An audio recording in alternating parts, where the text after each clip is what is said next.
Kausap ni Rose si Luz habang nasa taxi siya papunta kay Lavangi dahil gusto niyang malaman ang totoo kung anong kaugnayan ng gunman sa airport at sa bumaril kay Renz.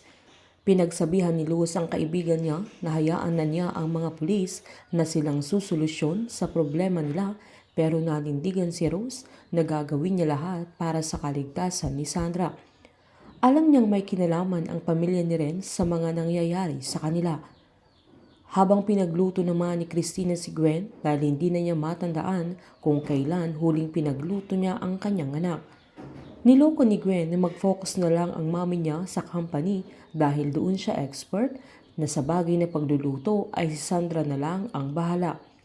Napangiti naman si Christina sa sinabi ng anak niya, sabay sinabing ganun na lang makapangit ang lasa ng niluto niya. Masaya ang mag-ina, sabay kinumusta ng dalaga ang mami niya. Mahinahong sinabi ni Christina na magiging okay lang siya kung magkakaayos na talaga sila ng daddy niya, na sinabi ng anak niya na umaasa siyang magiging okay pa rin sila ng daddy niya, kagaya ng mga magulang ni Jerry na galit noon ang nanay niya sa tatay niya, pero pagkalipas ng mahabang panahon ay nagkaayos na sila, na naniniwala siyang mapapatawad din siya ni Matt at makakalimutan niya lahat ng sama ng loob na nasa puso niya. Giniit naman ni Christina na pwedeng mangyari yun, pero hindi siya sigurado, na alam niyang tinanggap siya ulit ni Matt na kahit madami siyang kasalanan na hindi niya masisisi kung hindi siya totally mapatawad ni Matt, na alam niyang tinanggap lang siya para kay Gwen, para sa kabutihan ng dalaga.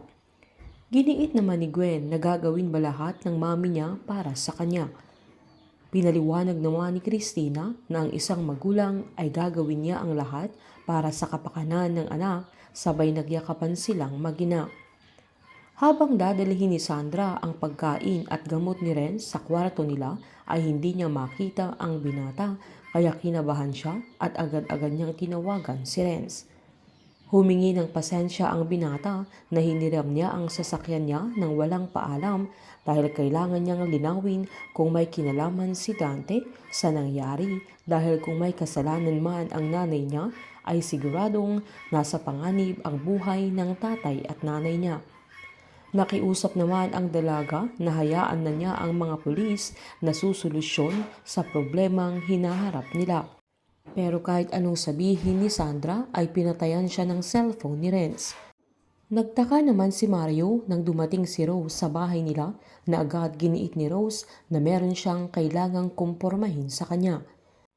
Kinuwento niyang hindi niya namukhaan yung bumaril kay Renz, pero nakita niyang may pulang balat sa braso niya, na agad natahimik si Mario dahil si Dante ang tinutukoy ni Rose. Giniit pa niyang parehong balat ang nakita niya sa gunman na bumaril sa kanila sa airport, na nalaman niya sa mga pulis na ninong mismo ni Renz ang bumaril sa kanya.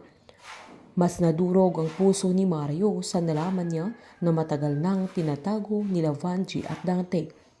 Tinanong ni Rose kung sa tingin ba ni Mario ay iisang tao ang may gawa ng lahat. Dahil sa nalaman ni Mario ay napaupo ito at hindi niya alam kung papaano niya ipapaliwanag ang lahat kay Rose. Hiniling ni Rose na sabihin ni Mario lahat sa kanya kung anong totoo, na tinanong siya ni Mario kung sigurado si Rose sa nakita niya tungkol sa pulang balat, na pinasigurado ni Rose na hindi siya pwedeng magkamali dahil andoon sila ni Sandra noong nangyari ang insidente. Naalala ni Rose na kinukwento ni Renz sa kanya noon na nasabi sa kanya na kaaway ni Mario ang bumaril sa kanya dahil na-involve siya sa smuggling, na nag-away-away sila.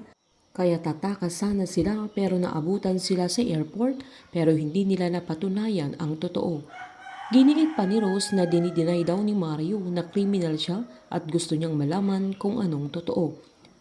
Tinanong din niya kung meron bang kinalaman sa smuggling ang nangyari sa airport, na involved ba sila ni Dante at kung kasali din ba si Ren sa grupo nila at naglaglagan lang sila. Mahinahong sinabi ni Mario na hindi siya kriminal, kaya nagtaka si Rose at tinanong kung anong totoo na kailangan niyang malaman. Tumulo ang mga luha ni Mario, sabay sinabihan si Rose na umuwi na siya dahil labas na siya sa bagay na yun, pero umalma si Rose at nanindigan siyang hindi siya aalis, sabay sinumbat niyang ilang beses nang napahamak si Sandra dahil sa kanila, nasisiguraduhin niyang kaligtasan ng anak niya sa kanilang lahat. Giniit ni Mario na hindi lang siya pinagtaksilan ni Vanji pero binalak pa pala siyang ipapatay kaya hindi nakaimik si Rose. Sakto namang dumating si Vanji na kinagulat niya nang makita niya si Rose.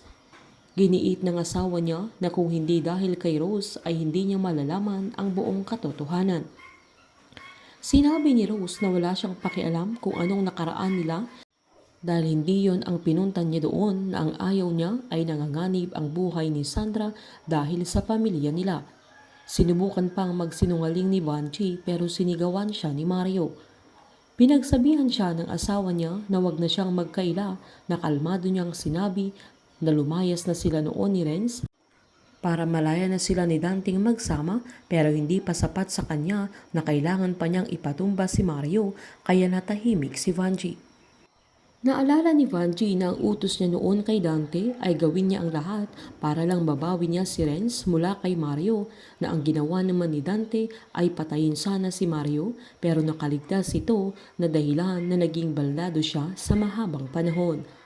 Unti-unti nang lumalabas ang mga kasinungalingan at lihim nila sa nakaraan na mapapatunayan nila na walang lihim na hindi mabubunyag at mulat sa pool ay biktima lang din si Renz sa mga kasalanan ng kanyang ina.